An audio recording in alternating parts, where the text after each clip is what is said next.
hatuishi tena, tunaonekana katika uwepo wa Bwana. Maana Yesu yuko ndani mwetu. Na kama yuko ndani mwetu, hatuna uoga tena. Kama yuko ndani mwetu, hatujifichi tena.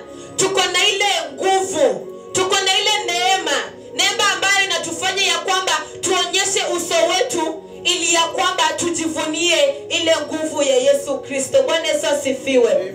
Kwa hivyo, through the work of the cross, I received new life with Christ.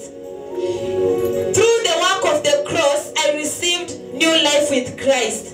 Ile kazi ya msalaba, wakati ambapo Yesu Kristo aliitikia kwamba akaweze kuteswa, akapigwa mijeledi, akavalishwa lile taji la miba, akatemewa mate. Wengine wakamuita, kama wewe ni mwana wa Mungu, basi jidhihirishe siku ya leo. Hayo yote Yesu Kristo aliweza kuyavumilia. Hiyo ndio tunaita kazi ya msalaba. Unajua, wengine wetu tunajua tu kwamba kazi ni kwenda ile ya kulipwa, twende tufanye kazi kule kwingine, tulipwe, tutoke huko na mshahara yetu, tukuje tufanye shughuli zetu. Lakini hii kazi ya msalaba ambayo Yesu Kristo aliweza kuifanya ni kwa ajili yetu. Hakulipwa chochote. Bwana Yesu asifiwe. Ile tu yenye sisi tulilipwa nayo ni kwa sababu sasa yuko ndani mwetu na anafanya kazi ndani mwetu.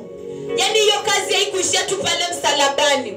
Kwa sababu wakati ambapo tunafikiria huo msalaba, tunajua kwamba yafaa tuendeleze kazi ambayo Yesu Kristo alituachia.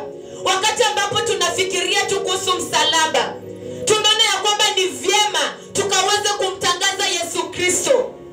Wakati ambapo tunafikiria ile kazi ya msalaba, tunaona ya kwamba ni vyema tukaweze kukaribisha hizi nguvu za Kristo ndani mwetu, ili ya kwamba akafanyike kiumbe ambacho kinaishi ndani mwetu. Bwana Yesu asifiwe.